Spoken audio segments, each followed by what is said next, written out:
Picture this. You pour literally everything you have into something. Maybe it's a massive project at work, a new relationship, or, that side hustle you've been grinding at for months. You give it your absolute all.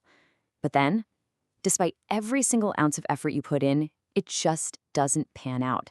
The gears completely jam up, the hustle breaks down, and you're left totally exhausted just staring at the ceiling thinking, was that even worth it? Why would I ever try that again? Let's be honest with ourselves for a second. How many times has the fear of failure or just sheer anxiety about how things might turn out stopped you from even starting? We tie so much of our own self-worth to the final results we produce. But really, what's the point of giving everything if the actual outcome is basically out of our hands? Well, in today's explainer, we're going to dive into a 2,000-year-old answer to that exact question. So, here's our roadmap for today. We'll look at the burnout trap, unpack a really crucial verse, define Nishkama Karma, bust a few myths, build a practical daily plan, and finally, help you find your flow. Let's get into it. Okay, let's kick things off with Section 1, the burnout trap and the modern crisis of outcome anxiety. Look around, and it's pretty obvious we are living in a massive crisis of outcome anxiety. Society basically tells us our value is completely tied to our metrics, right? Our grades, our revenue, our follower count. It's exhausting. Tying your entire identity to these wildly unpredictable results is just a guaranteed recipe for daily grinding burnout. But to fix this, we're looking at a text called the Bhagavad Gita. Now, yes, it's an ancient spiritual text, but what it actually offers is this incredibly profound, highly sophisticated psychological intervention for our very modern problem of overthinking. Think of it like a scale. It's all about finding this radical balance, pairing maximum, undeniable effort on one side with absolutely zero attachment to the result on the other. Which brings us to Section 2, the most important verse, specifically Chapter 2, verse 47. This right here is the absolute thunderbolt solution of our entire explainer.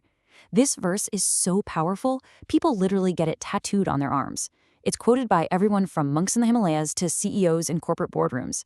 I'm going to read the translation to you at normal speed first, and then we're going to slow it down, because I really want this to sink in. Okay, here it is. You have a right to perform your prescribed duties, but you are not entitled to the fruits of your actions. All right, listen to it one more time. You have a right to perform your prescribed duties, but you are not entitled to the fruits of your actions. So what does this actually mean? Well, there are 4 distinct parts to this, and each one is basically a revolution in how we look at work. First up, engage with your duty. You have a role, a responsibility as a professional, a parent, a creator. You need to show up for it fully. Number 2, release the outcome. You control your effort, your intention, but you do not control the millions of random variables that actually dictate the result. Just let it go. Third, check your ego. Even when you absolutely crush it, don't just say, hey, I did this all myself. You were just one tiny part of a massive web of timing and circumstance. And fourth, and please don't miss this, do not avoid action. Non-attachment is absolutely not an excuse for being lazy. You don't get to just sit back and say, well, I can't control it, so why even try? Right? That's not detachment, folks. That's just avoidance. Moving right along to Section 3, defining Nishkama Karma, otherwise known as desireless action. So, the Sanskrit term for this incredible balancing act is Nishkama Karma, and honestly, embracing this requires a pretty radical shift in how you view yourself. You have to literally decouple your self-worth from the stuff you produce. Nishkama means without desire for personal gain, and karma means action. Desireless action. It's kind of like watering a seed. You pour the water, you make sure it gets sunlight, you tend to the soil with total dedication and love. But you definitely don't stand over the dirt screaming at the seed to grow into an apple by tomorrow morning, right? You can study for an exam with everything you have, but still remain at peace whether you pass or fail. You can build a business with total passion without betting your entire inner peace on the final financial outcome. Now for Section 4. What it is not, bypassing the myths.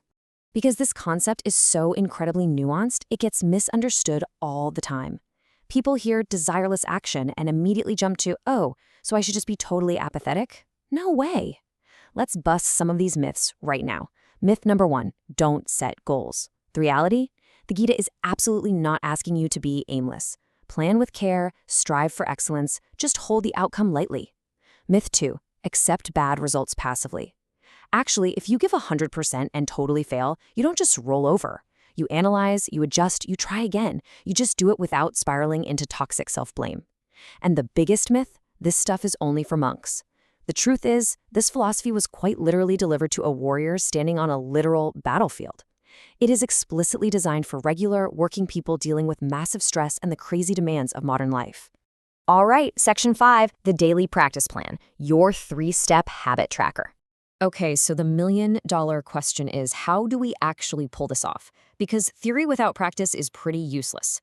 We're going to take this deep philosophy of Nishkama Karma and build it straight into a highly actionable daily habit tracker. Seriously, treat this like a habit tracker for your brain. Step 1 is the before-action reset. Before you tackle any big task today, just pause. Ask yourself, am I doing this out of pure panic about a bad outcome or with a genuine intention to just do my best? Step 2, the anxiety reframe. When you start to feel that familiar panic creeping in while you work, stop and make a list. What is literally in your control right now?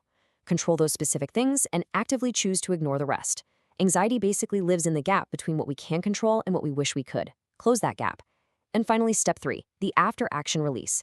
Once you hit submit or the meeting is over, say it out loud if you have to. I gave my best, I released the rest. Seriously, applying these 3 steps every single day is like putting up an impenetrable shield against burnout. Which leads us to our final part, Section 6, Finding Your Flow, the deeper why. Let's dig into the deeper why here.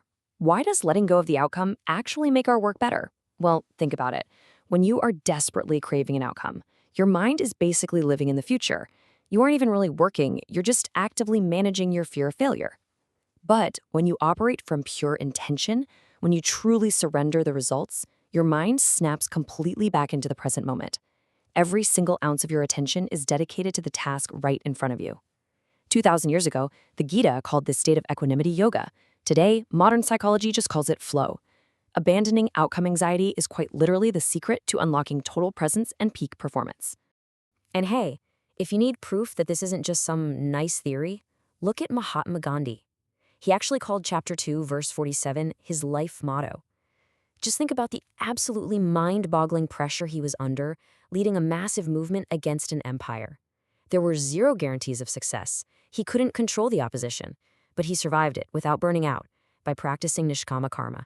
He did his duty, he completely released the results, and he quite literally changed the world. So, I want to leave you with this final provocative thought.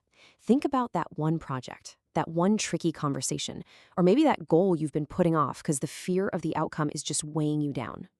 Now ask yourself, if you used our habit tracker today, if you completely released your white-knuckle grip on the final result and just focused purely on the effort itself, how differently would you show up?